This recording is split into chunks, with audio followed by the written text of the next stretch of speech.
9 मई के 12 मुकदमात में बुशरा बीबी की अबूरी जमानत की दरख्वास्त जमानत पर समाअत हुई और इंसदाद दहशतगर्दी की अदालत जज एजाज आसिफ साहब ने समाअत की और एडवोकेट फैसल मलिक और खालिद यूसुफ चौधरी मौजूद थे। 12 सितंबर तक अबूरी जमानतों पर जुज़वी दलाइल मुकम्मल कर लिए गए। 12 अगस्त को दोबारा इसकी समाअत होगी और जवाबी दलाइल मांग लिए गए हैं। और इसके साथ साथ लाहौर में भी यही चल रहा है। 9 मई के इर्द गिर्द सारी चीज़ें घूम रही हैं और शाह महमूद कुरैशी हैं, डॉक्टर यास्मीन राशिद हैं और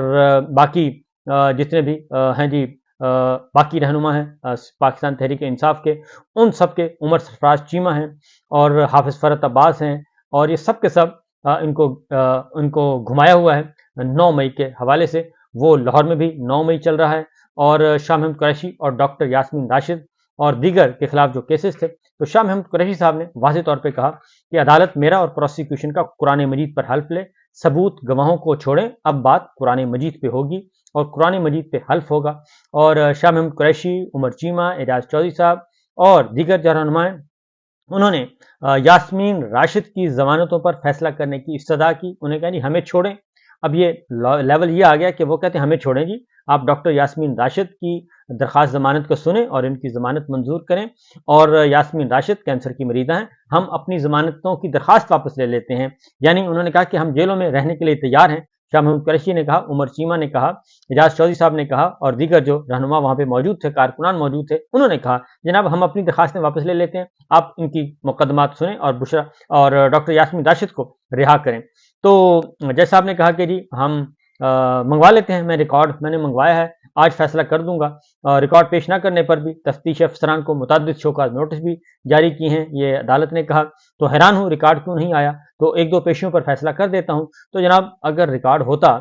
तो फिर मामला ही क्या था, रिकॉर्ड तो है ही नहीं। असल तो यही है, अगर ये चैप्टर खुलता है 9 मई वाला तो उसमें बहुत सारी चीजें सामने आ जाएंगी। तो डॉक्टर यास्मीन राशिद ने क्या कहा जी, डॉक्टर यास्मीन राशिद ने कहा मेरी नहीं सब दोस्तों की जमानत होनी चाहिए और जब सब दोस्तों की जमानत होगी तो उसके साथ मेरी भी जमानत हो जानी चाहिए और इसलिए उन्होंने कहा कि इस बात को छोड़ें। उमर सरफराज चीमा ने कहा कि गवाह के मुताबिक 9 मई से कबल 15 लोगों की मीटिंग हुई, 15 में से 6 ने प्रेस कॉन्फ्रेंस की और पुलिस ने आज तक उन 6 लोगों के खिलाफ कोई कार्रवाई नहीं की। उमर सरफराज चीमा साबिक गवर्नर ने कहा हमने उन्हें बेगुनाह नहीं किया, वो 6 लोग इश्तिहारी हैं। प्रोसिक्यूटर, सरकारी वकील और सरकारी अफसर ने कहा वहां पे, तो प्रोसिक्यूटर साहब तस्दीक कर लें, वो इश्तिहारी नहीं सरकारी गवाह हैं, शाह महमूद कुरैशी साहब ने कहा। अब इतना वो हो चुका है तजर्बा तमाम पाकिस्तान तहरीक इंसाफ के रहनुमाओं को, वो अब अपना मुकदमा खुद ही लड़ रहे हैं और प्रोसिक्यूटर को भी वो चुप करवा देते हैं। उन्होंने कहा जी कि ये सारी सरकारी गवाह हैं और आप मुझे सिर्फ 2 दिन दें, इन 6 के 6 लोगों को पकड़कर मैं आपके सामने पेश कर दूंगा, शाह महमूद कुरैशी साहब ने कहा। और एटीसी के जज खालिद अरशद ने कार्रवाई जो है वो 2 सितंबर तक मुलतवी कर दी। शाह महमूद कुरैशी साहब ने वहां पे गुफ्तगू भी की। उन्होंने कहा जी किसी को बुरा लगे या अच्छा लगे, इमरान खान सियासी हकीकत है और इमरान खान की सियासी हकीकत को तस्लीम भी किए बगैर मुल्क में सियासी इस्तेहकाम नहीं आ सकता और एक दूसरे को गद्दार गद्दार कहना बंद होना चाहिए। महमूद खान अचकजई आइन की बालादस्ती चाहते हैं और उनकी बात सुननी चाहिए और बलूचिस्तान में अमन का रास्ता मुज़ाकरात से होकर गुजरता है और इस वक्त पूरा बलूचिस्तान जो है वो सड़कों पर है। ख़वातीन, बच्चे, बूढ़े सब बलूचिस्तान में इस वक्त सड़कों पर हैं, सरापा एहतजाज हैं, उनके दुखों का मदावा करना चाहिए। और इसके शाह महमूद कुरैशी साहब ने यह कहा कि बलूचिस्तान का जो उसको तरजीही बुनियादों पर इन चीज़ों को देखना चाहिए और इसके साथ साथ उन्होंने अरशद नदीम को मुबारकबाद भी दी। इसके साथ ही जी पुलिस स्टेशन पर हमले समेत 9 मई के मुकदमात की समाअत हुई और उसमें सनम जावेद और रोबीना जमील की जमानतें मनसूख कर दी गई क्योंकि वो आए नहीं थे, उनके वारंट गिरफ्तारी जारी कर दिए गए। अगली तारीख पे वो जाएंगे तो ये सस्पेंड हो जाएंगे। इसके साथ साथ जो एक और बड़ा फैसला हुआ है वो है जी कि chief justice Lahore high court के जस्टिस अली बाकर नदवी साहब के सामने ये केस था और पाकिस्तान तहरीक इंसाफ के जलसे का, और जलसा की इजाज़त नहीं दी जा रही। पूरे मुल्क में तमाम सियासी जमातों को इजाज़त है और खा वो कलदम तंजीमें हैं या दूसरी हैं, उन सबको पॉलिटिकल एक्टिविटीज़ की इजाज़त है, जलसे जुलूस की इजाज़त है, आने जाने की इजाज़त है, धरने की इजाज़त है, सब कुछ है, लेकिन सिर्फ पाकिस्तान तहरीक इंसाफ को इजाज़त नहीं है। तो उस पर इस्लामाबाद हाई कोर्ट के भी ऑर्डर नहीं माने गए, लाहौर हाई कोर्ट में भी मामला आया तो जस्टिस अली बाकर नदवी ने हुक्म जारी किया था। तो कमरा अदालत में पाकिस्तान तहरीक इंसाफ ने 27 अगस्त को लाहौर में जलसे की इजाज़त दी थी। तो डीसी کو کہا گیا کہ جی آپ اس پہ فیصلہ کریں، تو ڈی سی اس لاہور نے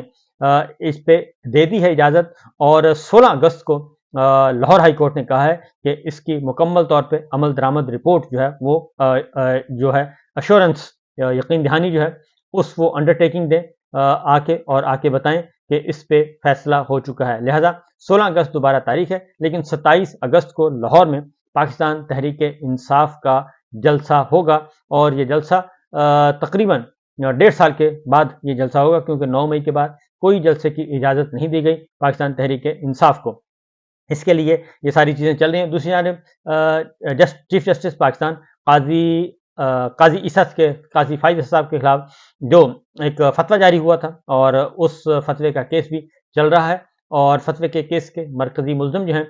ان کو 5 روزہ جسمانی ریمانڈ اس کا منظور کیا گیا ہے۔ انسداد دہشت گردی عدالت لاہور کے جج تھے خالد ارشد، انہوں نے سماعت کی، اور ملزمہ کا بھی وہ ٹیسٹ ویسٹ کرنا ہے، مائکروفون برآمد کرنا ہے، اور وہ ساری چیزیں کرنی ہیں، اور شک و پرہ میں ان کے خلاف مقدمہ درج ہے، تو لہٰذا وہ بھی ابھی تک معاملہ چل رہا ہے، اور ان کو آگے لے کے بڑھنا ہے، اور ان کا ریمانڈ لے لیا گیا 5 دن کا، کیونکہ قاضی فائز عیسیٰ صاحب کے خلاف ایک بہت ہی نامناسب اقدام کیا گیا تھا، اور ایک ملزم جو گرفتار ہیں انہوں نے ایک ان کے سر کی قیمت مقرر کر دی تھی، جو کہ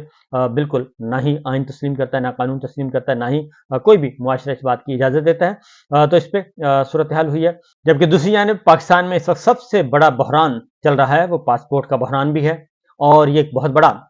المیہ ہے کہ پاکستان سے لاکھوں نہیں کروڑوں لوگ پاکستان چھوڑنا چاہتے ہیں، اور اس پہ بھی ذرا دھیان دینے کی ضرورت ہے۔ اس سے اندازہ ہو جاتا ہے کہ پاکستان کا نوجوان کیا سوچ رہا ہے۔ پاسپورٹ حکام نے نئے 20 لیمینیٹرز اور 20 پرنٹرز خریدنے کا فیصلہ کیا ہے۔ 5 جدید RMP اور 2 ای پاسپورٹ پرنٹرز خریدے جائیں گے، اور اس کے ساتھ ساتھ 2 جدید مزید پرنٹرز اور لیمینیٹرز آنے سے 1 گھنٹے میں 1000 پاسپورٹ پرنٹ کیے جا سکیں گے، اور جدید پرنٹر اور لیمینیٹر کی خریداری سے پرنٹنگ کی صلاحیت یومیہ 22,000 سے 55,000 تک ہو جائے گی۔ پاسپورٹ حکام نے 6 ماہ کے لیے لیمینیشن پیپرز کا سٹاک منگوا لیا ہے، اور فیصلے سے ستمبر کے آخری ہفتے تک بیک لاگ ختم کیے جانے کا امکان ہے، یعنی کہ شروع ہو جائے گا بیک لاگ ختم ہونا ستمبر کے آخری ہفتے میں، یعنی کہ ابھی مزید آپ کو 2 مہینے انتظار کرنا پڑے گا، اور پرنٹنگ صلاحیت بنانے کے لیے سال میں 2 بار پرنٹر خریدنے کا بھی فیصلہ کیا گیا ہے، اور پروسیسنگ سپیڈ بڑھانے کے لیے نیا ڈیٹا بیس بھی بنایا جائے گا۔ نئے ڈیٹا بیس کی مدد سے نادرا سمیت دیگر اداروں سے ڈیٹا فوری طور پر ویریفائی کیا جا سکے گا۔ تو پاسپورٹ کا جو معاملہ ہے وہ ابھی تک حل نہیں ہو پا رہا، اور یہ آپ کو بتا دوں کہ تقریباً اس وقت 2 کروڑ کے لگ بھگ پاسپورٹ کی درخواستیں جو ہیں وہ پینڈنگ ہیں، نئے پاسپورٹ اور رینیو کے پاسپورٹ کی درخواستیں پینڈنگ ہیں، جن کو لوگوں کو نہیں مل رہی، اور اس کی وجہ یہ ہے کہ پاکستان میں غیر یقینی کی صورتحال ہے۔ تو اس غیر یقینی کی صورتحال کو سمجھنے کے لیے، اور اس غیر یقینی کی صورتحال سے نکلنے کے لیے جتنا ممکن ہو سکے جلدی پاکستان میں جو جاری بحران ہے اس کو ختم کر دینا چاہیے، اور جو جعلی نظام چل رہا ہے اس کو بھی ختم ہونا چاہیے، اور ایک صاف شفاف نظام آنا چاہیے، اور صاف شفاف نظام آئے گا تو ہی بات بنے گی، کیونکہ اس وقت جو اقتدار کے ایوانوں میں راولپنڈی اور اسلام آباد کی راہداریوں میں کوششیں کی جا رہی ہیں کہ مولانا فضل الرحمان صاحب جو ہیں وہ پاکستان تحریک انصاف کے ساتھ اتحاد نہ کریں، اور کسی قسم کی کوئی تحریک نہ چلائیں، تو ان کو رام کرنے کی کوشش کی جا رہی ہے، کلٹیویٹ کرنے کی کوشش کی جا رہی ہے، اور اس کے لیے بہت ساری شخصیات انوالو ہیں اس ہدف کو حاصل کرنے کے لیے۔